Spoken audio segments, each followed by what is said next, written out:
Hi, I'm Leslie Maddox, and today I'm sharing with you a review of Handwriting Without Tears, my first school book. Is the pre-K level of this writing curriculum. And this past year I used it I'm still using it actually, with my preschooler. I was drawn to this curriculum because it is created by occupational therapists, and for a couple of my kids, they really struggled with pencil skills. So I appreciated having the instruction provided in here and in the teacher's guide to help me teach my student. It is created for a school setting, and so in the teacher's guide, you'll see a lot of the activities in here. It assumes that you're speaking to a group of students, but Handwriting Without Tears has become popular in the homeschool community, and you can adapt these activities to use just with your student, or if your student has siblings, you may want to do some of these activities as a group, and that's what we did. My kids, especially when it was some of the earlier activities and some of the songs, when there's music involved and activities like that, all of my kids took part in that, and that I felt gave my youngest that group fun learning experience. While this curriculum does teach pencil grip, it also focuses on uppercase letter formation. And by the way, letters are taught in developmental rather than alphabetical order. So it's not going to go A, B, C, D. It's going to go in developmental order according to how you form each letter. So, and it's uppercase letters. So uppercase letter formation. There's also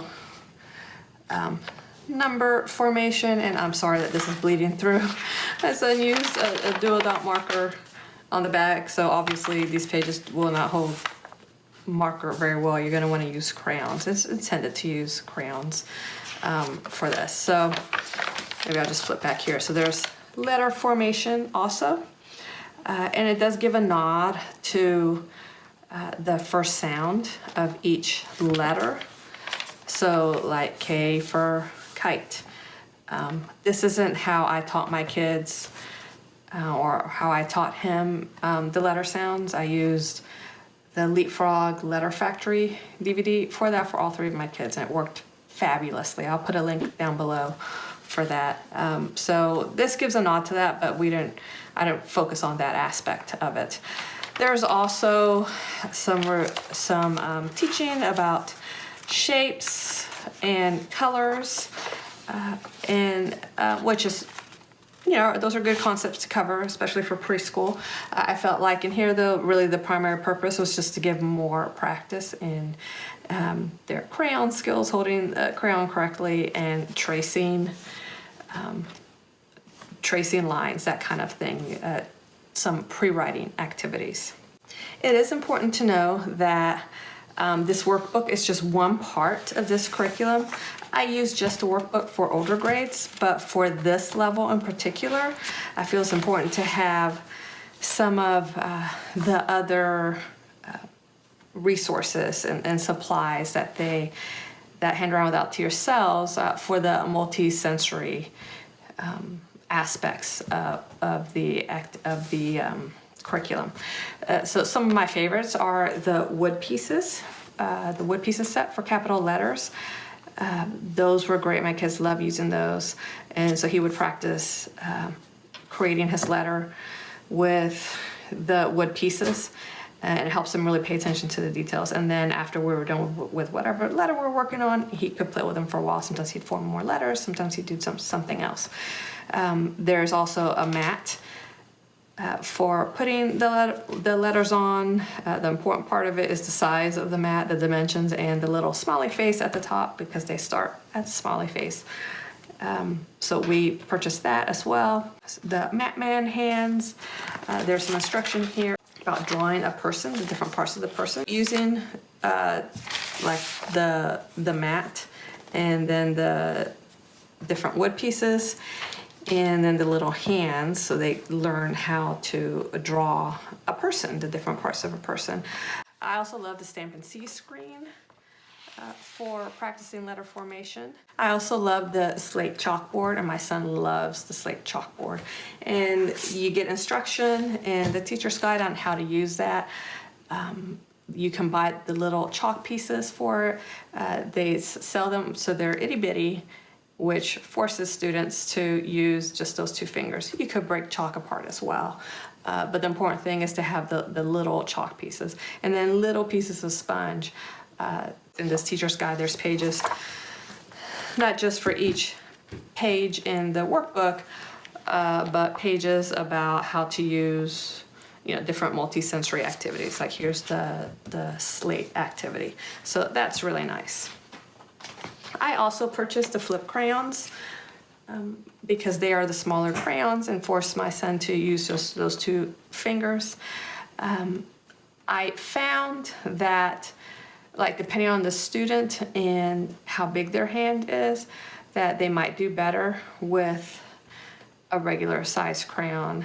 Maybe start off with the flip crayons, but then move on to regular size crayons. What you are going to want to keep in consideration is how heavy the crayon is, because for students that are not used to holding a crayon or a pencil and then having to do something with it, those muscles have not been used in that way before. And so if it's a heavy crayon that they're holding, then that gets in the way of them learning their crayon skills. There are other products that you can purchase that you may find helpful.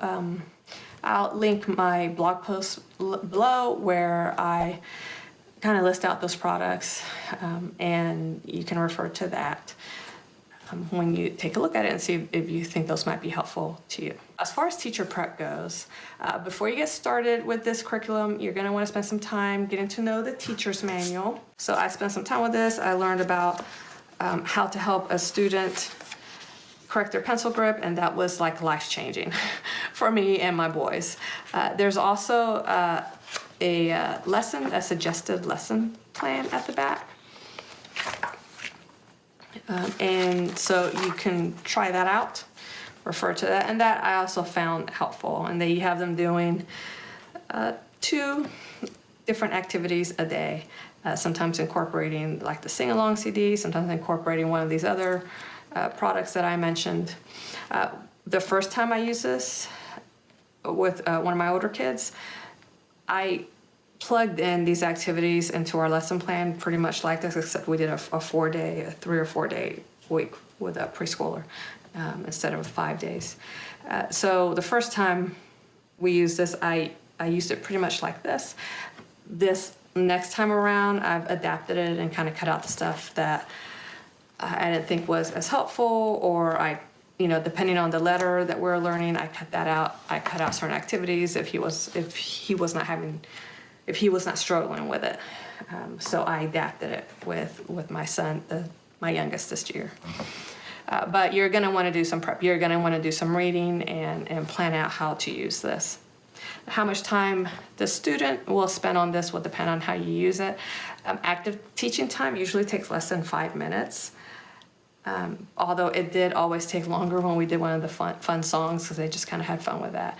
If the student has a coloring activity in the workbook, especially in the beginning, so you can see like the difference between how he started and how he's doing now. At the beginning, they have these coloring activities, and those are like for real. This isn't just like a throwaway activity. This is to practice holding the pencil correctly and wiggling their fingers, and this is to help them practice their pencil grip. And because they're just learning, at least with my kids, since they were just learning, they couldn't do, like, let's say this whole page in one day. They would do it over 2 or 3 days, just a little bit each time, because their hand would get tired. And so, but it didn't take long for their hands to strengthen and for them to be able to do more. So those early pages, what's going to determine how much time you spend on it is really when your child's hand gets tired, and it may be just after, a minute. But even if we did just do a minute, we had great results, even just doing that little bit a day and then working our way up. The important thing was just consistency, being consistent, We did this usually 4 days a week, and with my youngest, being consistent with it, it was just, I mean, starting from nothing where he couldn't even, it really resisted holding the crayon correctly, to where he was regularly picking up the crayon in the correct way and using it the correct way. It just took a few weeks. Now, Handwriting Without Tears is a multisensory curriculum, which means that you should have some success with this program, no matter your students' preferred learning methods, as long as you focus time and energy on the learning methods that they actually prefer. So if they prefer spoken word, really talk everything out. If they prefer visual, point to things a lot on the page. If they prefer interactive, do all of these, like the slate activities and the wood pieces and those other fun multisensory activities that are described in the teacher's guide. So just focus on your students' preferred learning methods. But like most preschool workbooks like this, it does require one-on-one teaching. And so that's something you'll want to take into consideration. If your student loves one-on-one teaching, they're going to love this because you're going to be right with them watching every move that they make. But if your child prefers group learning, instead, you can, like I mentioned before, you can include their siblings in some of the activities and playing with the wood pieces and some of the songs and other activities that they do. If you include siblings in that, siblings who are willing to do it, and my kids have been willing to do that, then your student will get that group learning style going on and would really enjoy that. I would also recommend this curriculum to children that are not naturally developing the proper pencil grip, because not everyone does. And so I would definitely recommend it for those, and be sure to read the teacher's guide to learn about that and how to help your child correct their pencil grip. But I would not recommend this curriculum to students that can already write their uppercase letters. This is definitely a starting from nothing curriculum where they're just learning how to hold a pencil and make marks, or hold a crayon and make marks on a page, and then tracing lines. And if they already can write all their uppercase letters and they're not there, this will probably be a waste of time and pretty boring for them. So I would move on to the next level book, or to the next level that they need to master. My best tips for using Handwriting Without Tears is to store all of the pieces of the program together, like in a bag or a bin. Also, don't skip the coloring pages at the beginning, because they are important for strengthening your students' fine motor skills, so they can go from scribbling to actually forming letters. Well, if you're interested in more reviews like this one, where I give you my tips and recommendations for how to incorporate different books and curriculum into your homeschool, be sure to tap on the playlist I have linked at the side, because that is where I will be putting all of these videos. I will talk to you next time. Bye-bye.